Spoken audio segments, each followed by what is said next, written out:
Kabanata 581. Kahit walang hayagang pag-amin ay naramdaman ng lahat na ang ginagawa lamang ni Anson ay paghihiganti kay Leon matapos itong tanggihan at mapahiya ang pamilyang Collins kanina. Tama ang sinabi ni Ginoong Collins. Kilala si Leon sa kanyang pambihirang galing sa paggawa ng mga gamot, kaya't hindi malabong mayroon siyang paraan upang itago ang tunay na lakas ng isang tao. At mayroon akong patunay dito, wika ni Jacob habang humahakbang upang suportahan si Anson. Ako rin ay makapagpapatunay nito.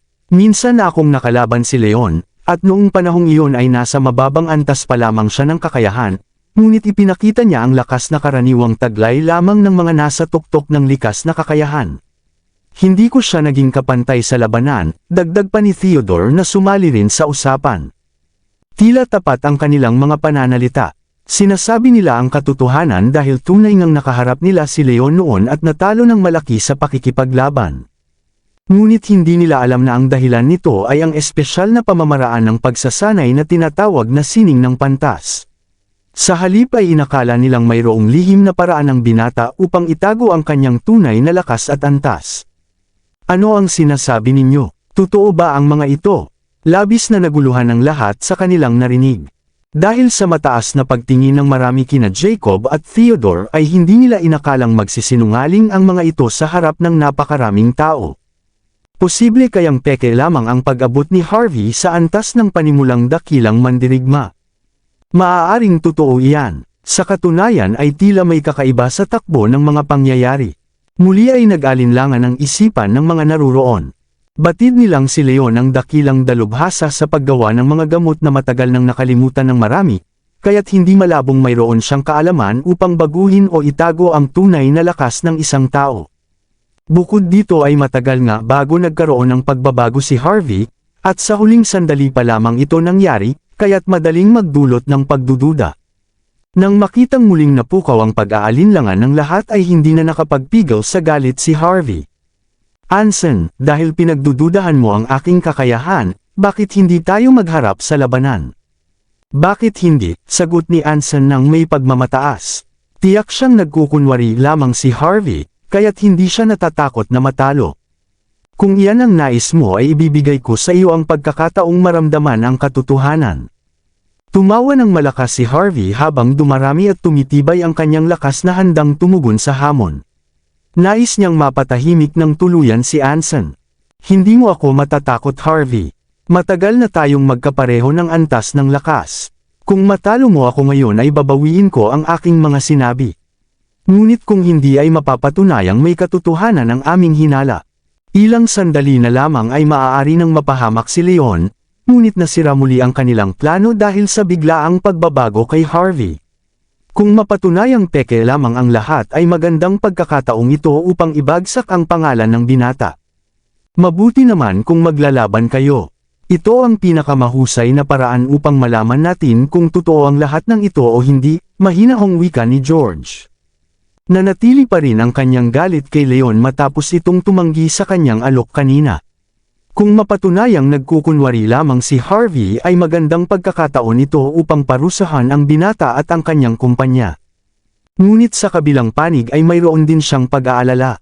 Kung sakaling mapatunayang totoo ang pagbabago kay Harvey ay maaaring maging mapanganib ang labanan kaya't lihim niyang ipinaalala kay Anson na huwag lumabi sa gagawin. Para naman sa pamilyang Shear at kay Leon ay walang masama kung haharapin ni Harvey si Anson. Sa ganitong paraan ay mapapatunayan ang kanyang bagong lakas at mawawala ang pagdududa ng lahat. Bukod dito ay malinaw na sadyang gumagawa lamang ng gulo si Anson, kaya't magandang pagkakataon ito upang bigyan siya ng leksyon. Dahil dito ay sabay na humakbang sa gitna ng entablado sina Harvey at Anson habang umatras naman sa gilid sina Leon at Cynthia upang bigyan ng sapat na espasyo ang labanan. Ikaw ang unang magsimula, Anson. Kung hindi ay baka wala ka ng pagkakataong gumanti kapag ako na ang nauna, may pagmamalaking wika ni Harvey. Dahil kakakamit pa lamang ang bagong antas sa tulong ng gamot ay hindi pa ganap na matatag ang kanyang lakas. Minsan ay tumitibay at minsan ay humihina pa ito kaya't lalo pang nagdududa ang mga nanunood kung tunay ngang nasa antas ng panimulang dakilang mandirigma siya.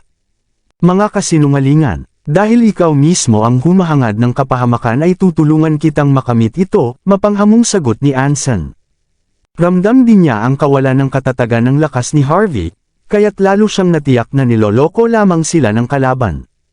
Inihanda niya ang kanyang kamao at mabilis itong inihagis na parang kidlat na tumutuwid papunta sa dibdib ni Harvey. Tamang-tama, sa halip na umiwas o harangan ay humakbang pa palapit si Harvey upang harapin ng tuwiran ang atake. Bam! Isang malakas na ugong ang narinig nang magsalubong ang kanilang lakas. Ang puwersang galing sa kamao ni Anson ay agad na naputol at tinangay ng lakas ni Harvey na dumiretso papunta sa dibdib ng kalaban. Labis na gulat ang naramdaman ni Anson. Hindi niya inakalang ganoon kalakas ang naging puwersa ng dating kapantay lamang niya. Masyadong mabilis ang kilos kaya't wala na siyang panahong makaiwas. Naalala ni Harvey na pagsubok lamang ang labanan kaya't sinubukan niyang bawiin ang kanyang lakas. Ngunit dahil bago pa lamang ang kanyang kakayahan at hindi pa ganap na nakasanayan, ay hindi niya ito nagawa sa tamang sandali. Nang mapagdesisyonan na niyang pigilan ay tuluyan ng tumama ang kanyang lakas sa gitna ng dibdib ni Anson. Tinangay ng puwersa si Anson at tumalsik sa ere bago bumagsak ng malakas sa sahig habang lumalabas ang dugo mula sa kanyang bibig. Matinding hapdi at kirot ang naramdaman ng kanyang buong katawan at tila may ilang tadyang ang nabali sa bigat ng pagtama. Anson, maayos ka lang ba? Labis na nabahala si Ruth at agad na lumapit kasama ang ibang kasapi ng pamilyang Collins upang tulungan ang binata. Sa kabilang panig ay nagpalakpakan at nagdiwang ang mga taga-pamilyang Shear bilang pagbati sa tagumpay ni Harvey. Napakagaling! Sa isang hampas lamang ay natalo ni Harvey si Anson. Tiyak na tunay ngang nasa antas na siya ng panimulang dakilang mandirigma. Tama ang inyong nakita. Ibig sabihin nito ay totoo ang sinasabi at tunay na makatutulong ang mga gamot na tunay na lakas. Muli ay nagkagulo at napuno ng kasiyahan ang buong paligid, lalo na ang mga kabataan. Sa nasaksihan nilang labanan ay lubos nilang naunawaan kung gaano kalaki ang pagkakaiba ng antas ng mga dakilang mandirigma. Sa kabilang panig naman ay nanatiling seryoso at hindi nasisiyahan ang mga kinatawan ng pamilyang Fields, Lowe's at Collins. Mayroon pa bang ibang nais magduda sa aking kakayahan? Kung mayroon ay humarap sa akin. Madiin at malamig na tingin ang ibinigay ni Harvey sa paligid. Hindi lamang si Anson ang nagdulot ng kaguluhan kundi kasama rin sina Jacob at Theodore, kaya't tinutokso rin niya ang mga ito. Namutla ang kanilang mga mukha at nanahimik. Ngayong nasa antas na ng dakilang mandirigma si Harvey ay walang sinuman sa kanila ang makakatapat sa kanya. Kung susubukan pa ay tiyak na magiging sanhi lamang ito ng sariling kapahamakan. Dahil wala nang natitirang pagdududa ay ipagpapatuloy na natin ang pagtitipon at pagbebenta. Sabay na humakbang muli sa harap sina Leon at Cynthia. Sandali lang, biglang sumingit si George na may matalim na ngiti. Harvey, noong maglaban kayo ng aking apo ay malinaw kong sinabing pagsubok lamang ito. Ngunit sadyang pinagtagumpayan mo siyang saktan ng lubha. Ano ang ibig sabihin nito? Tumingin si George ng masama at may paratang kay Harvey. Ginoong George, humihingi ako ng paumanhin. Sinubukan kong pigilan ang aking lakas, ngunit dahil kakakamit ko pa lamang ang bagong antas ay hindi ko pa ito ganap na makontrol.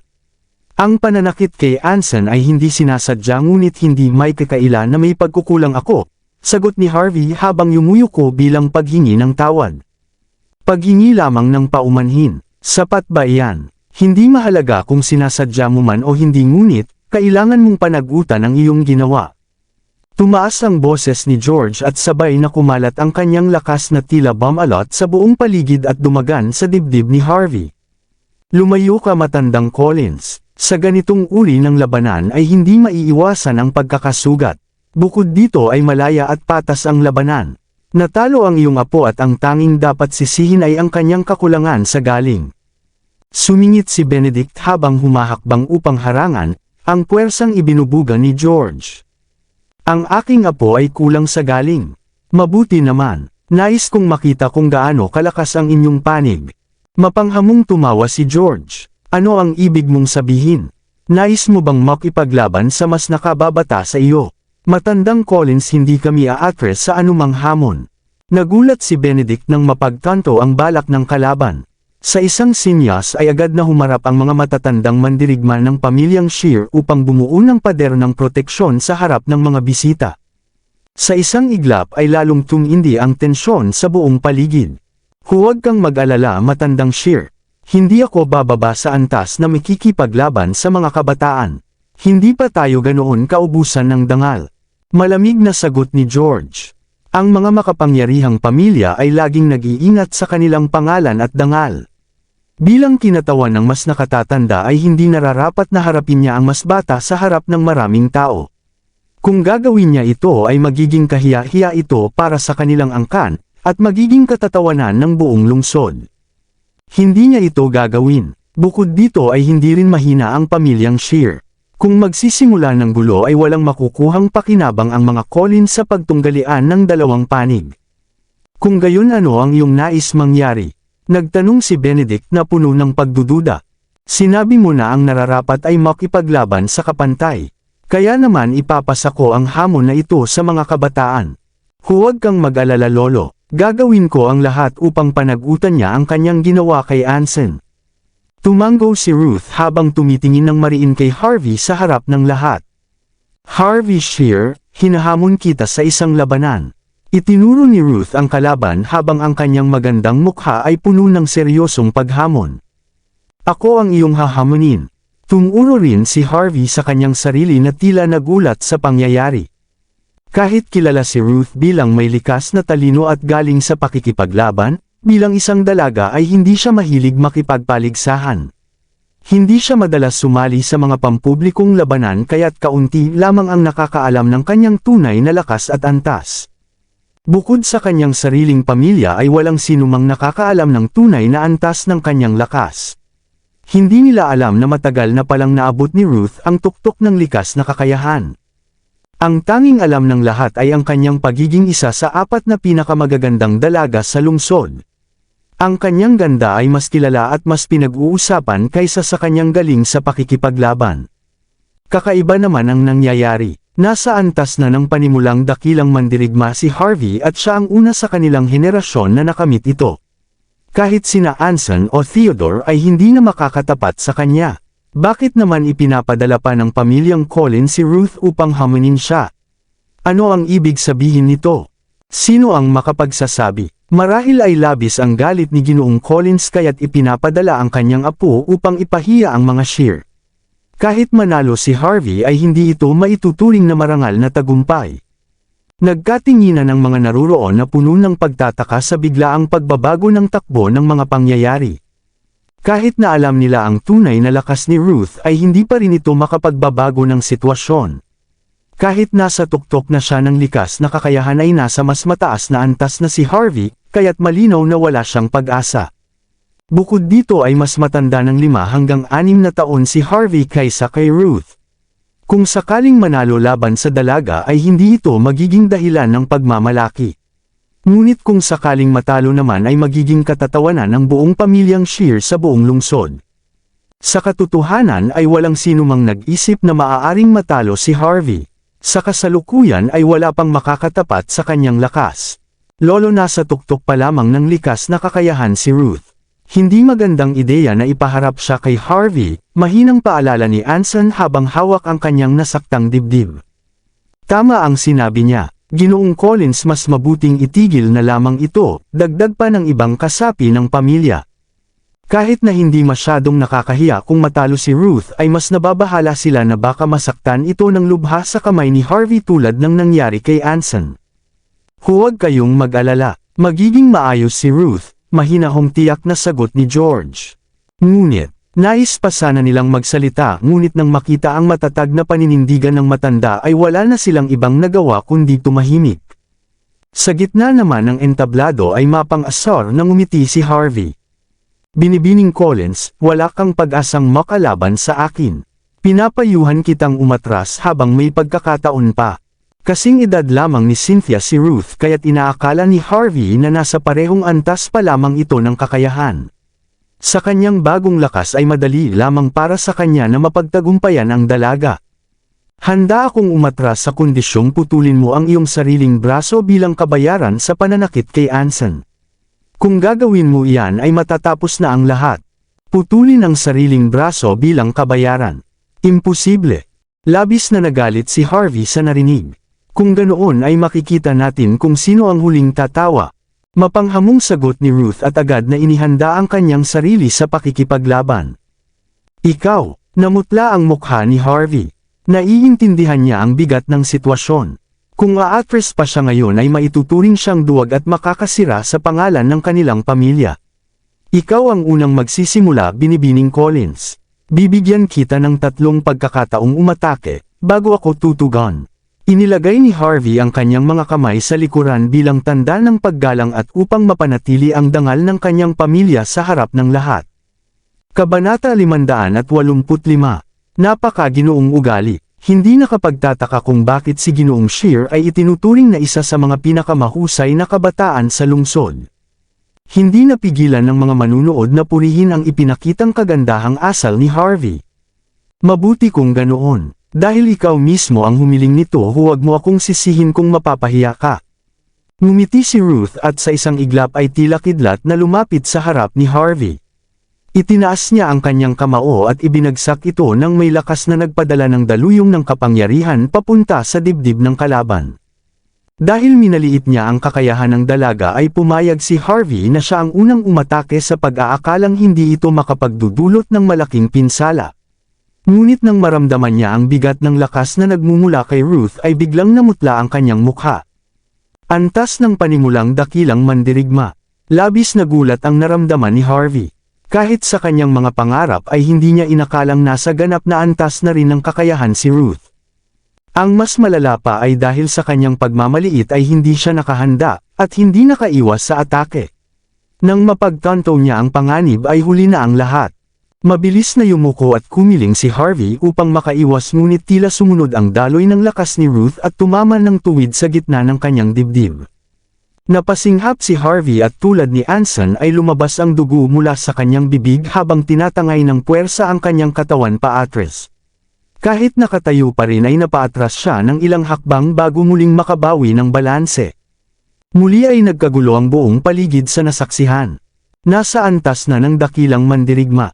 Hindi ko inakalang si Ruth Collins na tanging dalaga sa kanilang henerasyon ay nakamit na ang antas na ito. Tunay na hindi ka panipaniwala. Kaya naman pala matatag ang paninindigan ni Ginoong Collins na ipaharap ang kanyang apo upang ipaghiganti si Anson. Alam na niya ang katotohanan mula pa sa simula. Lahat ay nabigla at nakatingin ng may pagkagulat sa matapang na dalaga sa entablado. Hindi sadyang minamaliit si Ruth, ngunit bihira ang mga babaeng nakapagpapatuloy ng sinaunang sining ng pakikipaglaban at mas bihira pa ang makakatawid sa antas ng mga dakilang mandirigma. Ngunit sa murang edad ay nagawa na ito ni Ruth, kaya't madaling hulaan kung gaano kalalim ang kanyang likas na galing at talino. Harvey, iyan pa lamang ang una. Mayroon ka pang 2 atake na dapat pagtiyagaan. Mapanghamong wika ni Ruth at mabilis na lumipat sa likuran ng kalaban upang muling magpadala ng daluyong ng lakas. Halos mapatalon si Harvey sa gulat. Nang malaman na kapantay niya ang antas ng lakas ng dalaga ay wala na siyang lakas ng loob na hayaan pa itong umatake ng walang tugon, kaya't inihanda na rin niya ang kanyang sarili upang lumaban. Isang malakas na pagbangga ang narinig ng magsalubong ang kanilang lakas, ngunit nanatiling matatag si Ruth at hindi man lang natinag sa kanyang kinatatayuan.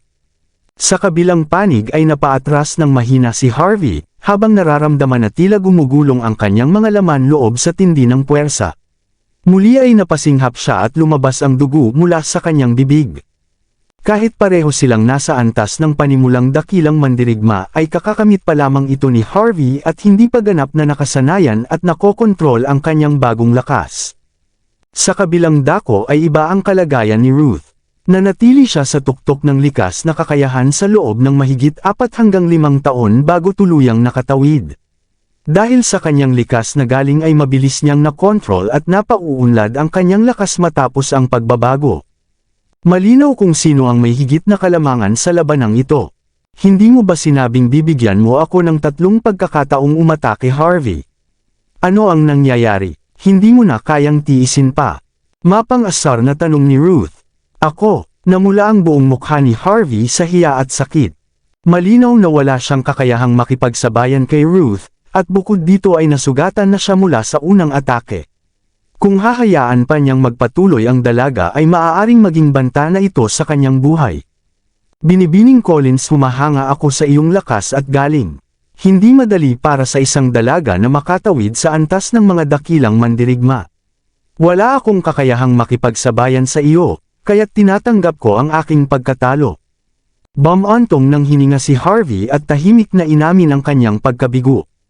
Ganoon ba kabilis? Kumunot ang noo ni Ruth na tila hindi pa nasisiyahan, ngunit naisip niyang 2 beses na niyang naatake ang kalaban at sapat na ito upang masuklian ang pagkatalo ng kanyang kapatid. Dahil kusang loob na inamin ni Harvey ang kanyang pagkatalo ay hindi na nararapat na pilitin pa itong ipagpatuloy ang labanan. Kaya't pinayagan na lamang niya itong umalis mula sa gitna ng entablado. Labis na nasaktan at nadismaya sina Benedict at ang buong pamilyang Shear. Hindi lamang natalo si Harvey kundi lalong naging masakit sa kanilang dangal dahil sa isang dalaga pa ito naganap. Ngunit wala silang ibang magagawa.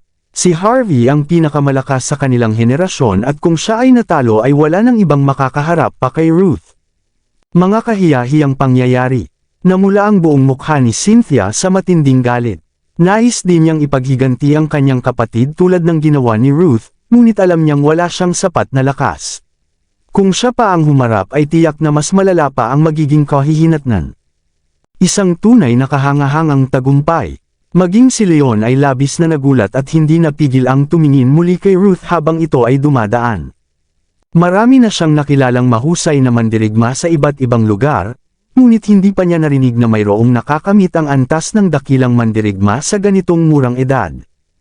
Maging si Quinton ay nakamit ito sa tulong ng mga gamot, ngunit si Ruth ay nagtagumpay ng mag-isa. Isang tagumpay na mahirap tumbasan ng sinuman. Mabuhay si Binibining Collins. Sabay-sabay na nagpalakpakan at nagdiwang ang mga kasapi ng pamilyang Collins. Napakagandang labanan. Lolo, hindi ko alam na nasa antas na ng panimulang dakilang mandirigma si Ruth. Masiglang wika ni Anson na sa wakas ay naintindihan na kung bakit nanatiling kalmado ang kanyang lolo noong ipinadala ang dalaga sa labanan. Tama ang iyong hinala. Ilang araw pa lamang ang nakalipas mula nang makamit niya ang antas na ito, at ako pa lamang ang nakakaalam ng katotohanan kaya't hindi pa ito naibabalita sa iba. Masayang sagot ni George. Napakaganda ng kanyang tagumpay. Sa murang edad ay nakapasok na sa larangan ng mga dakilang mandirigma. Tunay siyang isa sa pinakamahusay na nakita ng lungsod. Tama kayo, kahit si Harvey ay hindi naging sapat na kalaban. Siya ang pinakamahusay sa lahat ng kabataan. Kung hindi lamang siya dalaga ay tiyak na siya ang magiging pinuno ng pamilya, at marahil ay babaguhin pa ang takbo ng kasaysayan. Isang malaking kawalan. Maraming magagaling na binata sa lungsod, ngunit wala ni isa ang makakatapat sa kanyang lakas. Tunay na kakaiba ang pangyayari. Lahat ay puno ng paghanga sa ipinakitang galing ni Ruth. Sa sandaling iyon ay higit pa sa kanyang ganda ang pinag-uusapan, at kinikilala siya bilang pinakamalakas na kabataang mandirigma sa buong lungsod. Lalong lumawak ang ngiti ni George sa mga naririnig na papuri. Ngunit may bahagi pa rin ng kanyang isipan ang nagsasabing sayang na tinanggihan ni Leon ang kanilang alok. Kung sumang-ayon sana ang binata ay ang pagsasama ng kanyang galing sa paggawa ng mga gamot at ang lakas ni Ruth ay magtutulak sa pamilyang Collins na maging pinakamakapangyarihang angkan sa buong lungsod. Ngunit ang pinakamahalagang bagay ay ang pagiging dalaga ni Ruth. Kung siya ay lalaki at may karapatang magmana ng pangalan ng pamilya, ay hindi na niya kinakailangan ang galing ni Leon sa paggawa ng mga gamot.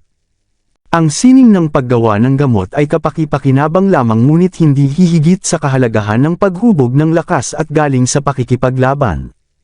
Halika na Ruth, sinyas ni George upang bumalik na ang dalaga sa kanilang pwesto. Sandali lang lolo, mayroon pa akong nais gawin. Mahinahon ngunit matatag na sagot ni Ruth. Ano pa iyan? Natigilan si George at maging ang lahat ng mga nanunood ay nabigla at muling tumingin sa dalaga ng may pagtataka. Nais kong hamunin si Leon Wolf. Itinuro ni Ruth ang direksyon ni Leon habang ang kanyang mukha ay puno ng seryosong paghamon. Ako ang iyong hahamunin. Labis na gulat ang naramdaman ni Leon. Akala niya ay tapos na ang lahat ngunit hindi niya inakalang siya pa ang susunod na haharapin. Tama ang iyong narinig. Leon Wolf, tinanggihan mo ang alok ng pamilyang Collins at ipinahiya kami sa harap ng maraming tao. Kaya naman ngayon ay hahamunin kita sa labanan upang maibalik ang dangal ng aming angkan. Mariing wika ni Ruth. Inalok siya ng pamilya na makasama ang dalaga kapalit ng kanilang samahan, ngunit tinanggihan ito ni Leon ng walang pag-aalinlangan na tila hindi sapat ang halaga ni Ruth para sa kanya. Dahil dito ay may nakaimbak na galit ang dalaga at nais niyang parusahan ang binata. Nais niyang ipahiya ito sa harap ng lahat sa parehong paraan ng kanyang ginawa. Hindi agad nakapagsalita si George. Galit din siya sa pagtanggi ni Leon, ngunit pinigilan ang sarili upang mapanatili ang katinoan at dahil alam niyang mayroong mga kakampi ang binata. Ngunit kung si Ruth ang magpapatupad nito ay hindi masama ang magiging resulta. Ito ay magandang pagkakataon upang bigyan ng leksyon si Leon at ang kanyang kumpanya. Bukod dito ay magkasing edad ang dalawa, kaya't walang karapatang makialam ang mga nakatatanda. Nakakatawa naman ang iyong pananalita, binibining Collins. Nasa aking kamay ang desisyon kung kanino ko nais makipagtulungan. Hindi ko ito ginawa upang ipahiya ang inyong pamilya. Inaasahan mo bang tatanggapin ko ang isang bagay na hindi naman aking ninanais? Pagtutol ni Leon sa mga sinabi ng dalaga. Tumahimik ka. Kung mayroon kang tapang ay harapin mo ako. Kapag natalo mo ako ay kakalimutan ko na lamang ang lahat ng nangyari. Ngunit kung ako ang mananaig ay hihingi ka ng paumanhin sa harap ng lahat para sa akin at sa aking pamilya. Matapang na pagpapahayag ni Ruth. Hindi ko tinatanggap ang hamon. Mapang-asar na sagot ni Leon. Ikaw, natigilan si Ruth. Hindi niya inakalang tatanggihan siya agad ng binata ng walang pag-aalinlangan. Leon Wolf, ikaw ang pangulo ng Scythian Group. Paano mo matatanggihan ang hamon ng isang dalaga? Wala akong pakialam. Hindi ko balak sagutin ang iyong walang katwirang kahilingan. Wala nang pag-aalinlangang sagot ni Leon habang kamakaway ng kamay na parang walang halaga ang usapan. Bilang taong may katinoan ay hindi makikipaglaban sa isang dalaga. Bukod dito ay batid niyang mas mataas ang antas ng lakas ni Ruth, kaya't walang saysay na sayangin ang oras at lakas sa labanang walang makukuhang pakinabang. Muli ay nagbulungan ang mga naruroon. Si Leon Wolf ay talagang matibay ang paninindigan. Hindi ko akalain na kahit ang kanyang dangal ay pinag-uusapan ay nananatili pa rin siyang tumatanggi. Sok, ano pa nga ba ang magagawa niya? Si binibining Collins ang pinakamahusay sa lahat at walang makakatapat sa kanya. Kung tinanggap niya agad ang hamon ay parang kusang inihahandog ang sarili sa pagkatalo. Tama ka siguro, mas mabuti nang ituring na duwag kaysa maging katatawanan ng buong lungsod dahil natalo sa isang dalaga. Mga panunokso at panghahamak ang narinig sa paligid. Nakita ng lahat ang tunay na lakas ni Ruth kaya't walang sinuman ang naniniwalang may pag-asa si Leon na makalaban sa kanya. Narinig mo ba iyan, Leon Wolf? Natatakot ka na ba hanggang sa mawalan ka ng lakas ng loob? Mabuti naman kung ayaw mong tumanggap ng hamon. Ngunit kung luluhod ka at hihingi ng paumanhin sa amin ngayon ay maaari kong isaalang-alang ang pagpapatawad sa iyo. Tumingin si Ruth kay Leon nang may matinding paghamak. Kinasusuklaman niya ang mga lalaking duwag, at wala siyang ibang nararamdaman kundi panghahamak sa binatang hindi man lang makaharap sa labanan ng may tapang. Ano ang iyong sinabi? Kumislap ang matalim na tingin sa mga mata ni Leon. Ang sinabi ko ay ito, harapin mo ang aking hamon o lumuhod ka at humingi ng paumanhin sa aming pamilya ngayon din. Nasa iyo ang pagpili. May pagmamalaking sagot ni Ruth. Mabuti, tinatanggap ko ang iyong hamon. Biglang tumawa ng malakas si Leon. Alam niyang sadyang sinusubok at pinupukaw ang kanyang damdamin at hindi dapat magpadala rito, ngunit may hangganan ang pagtitimpi ng isang tao. Ang walang humpay na panunokso ni Ruth ay parang pagyurak sa kanyang dangal. Walang lalaking makakatanggap nito, at hindi rin magiging katangi-tangi si Leon. Tinatanggap mo ba talaga? Nagulat si Ruth. Tiyak na siya ay duwag kaya't hindi niya inakalang magbabago ang isip nito sa huling sandali. Totoo ba ang aking narinig? Tinanggap ni Leon ang hamon ni binibining Collins. Mayroon siyang tapang. Sino ang makapagsasabi? Alam niyang wala siyang pag-asang makalaban sa dalaga, ngunit tinanggap pa rin ang labanan. Kung hindi ito kahangalan ay hindi ko na alam pa ang ibang tawag dito. Muli ay nagsalita ang mga manunood na may halong panghahamak. Hindi masamang umatras sa labanang walang pakinabang. Kung nanatili lamang si Leon sa kanyang desisyon ay maaari pa siyang purihin sa kanyang mahabang pasensya. Ngunit sa kasamaang palad ay nagpadala siya sa tukso at naging parang taong walang sapat na pangunawa. Nababaliw ka na ba, Leon? Hindi mo ba nakita kung gaano kalakas si Ruth? Kahit si Harvey ay hindi nakatagal sa kanya. Sumingit si Cynthia na nagsisikap pigilan ang binata. Nakita niya ang lakas ni Leon noong nakaraang mga araw at alam niyang nasa tuktok pa lamang ito ng likas na lakas. Kilala niya si Leon bilang mahinahon at matalinong tao kaya't hindi niya maintindihan kung bakit madali itong nahulog sa bitag ng dalaga. Tama ang sinabi niya, Ginoong Leon. Huwag po kayong magpadala sa init ng ulo. Maging sina Benedict at ang iba pang kasapi ng pamilyang Shear ay sumang-ayon sa babala. Wala pa silang nakitang pakikipaglaban ni Leon kaya't hindi nila alam ang tunay na lawak ng kanyang kakayahan. Maraming salamat sa lahat ng sumusubaybay. Please subscribe and follow my YouTube and Facebook channel, Filipino Novel. Maraming salamat po. Sa sandaling ito ay tila nasa bingit ng kapahamakan sina Leon at ang pamilyang Shear. Kung parehong matatalo sina Harvey at Leon kay Ruth ay lubos na mapapahiya ang pangalan ng pamilya at ang buong Scythian Group. Huwag kang mag-alala, Cynthia. Magiging maayos lamang ang lahat. Kakakamit pa lamang niya ang antas ng panimulang dakilang mandirigma kaya't kayang-kaya ko siyang harapin. Ngumiti si Leon at tinapik ang kamay ng dalaga upang bigyan ng katiyakan. Ngunit, nais pa sana magpatuloy ng pagtutol ni na Cynthia at ng iba pang ngunit bago pa man sila makapagsalita ay tumalikod na ang binata at mabilis na humakbang papunta sa gitna ng entablado. Huminto siya sa ilang hakbang na layo kay Ruth at mahinahong nagsalita. Binibining Collins, tinatanggap ko ang iyong hamon. Bibigyan kita ng 3 pagkakataong umatake ng walang pagtugon. Maaari ka nang magsimula. Tulad ng ginawa ni Harvey ay nais din niyang ipakita ang paggalang at kagandahang asal. Dahil dalaga at mas bata pa ito sa kanya, ay nararapat lamang na siya ang unang magkaroon ng pagkakataon. Ikaw din ba? Biglang tumawa ng malakas si Ruth at sinundan din siya ng mga kasapi ng pamilyang Collins at ng mga manunood. Nababaliw na ba ang lalaking iyan? Kanina ay ginawa ito ni Harvey dahil hindi alam ang tunay na lakas ng dalaga. Ngunit ngayon ay alam na ng lahat na nasa antas na ito ng panimulang dakilang mandirigma, siya pa rin ay ginagawa ang parehong bagay. Nais ba niyang mapahamak ang sarili? Muli ay napuno ng tawanan ang paligid habang tinitingnan si Leon na parang isang bagay na pampalipas oras lamang. Kahit si Harvey ay tumigil na sa pagbibigay ng pagkakataon matapos mapagtanto ang lakas ni Ruth. Ngunit tila inuulit pa rin ni Leon ang parehong pagkakamali. Tunay na walang saysay ang kanyang ginagawa. Sigurado ka ba sa iyong sinasabi, Leon? Mapang-asar na tanong ni Ruth. Tiyak na tumpak ang aking desisyon. Maaari ka nang magsimula. Mahinahon ngunit matatag na sagot ng binata. Mabuti kung ganoon. Dahil ikaw mismo ang humiling ay tutulungan kitang makamit ang iyong hangarin. May mapanghamong ngiti ay mabilis na inihanda ni Ruth ang kanyang kamao at parang kidlat na lumapit sa harap ni Leon. Nais niyang iparamdam sa binata ang bigat ng kanyang galit at ipakita kung sino ang mas makapangyarihan. Sa isang iglap ay tila nawala sa paningin ng lahat ang daloy ng pangyayari, ngunit mabilis na kumiling at umilag si Leon kaya't walang tumama sa kanya. Hindi lamang ang mga manunood ang nagtaka kundi pati na rin si Ruth. Hindi niya akaw ang madali itong naiwasan ng kalaban, kahit tiyak na siya ang may kalamangan sa lakas at bilis.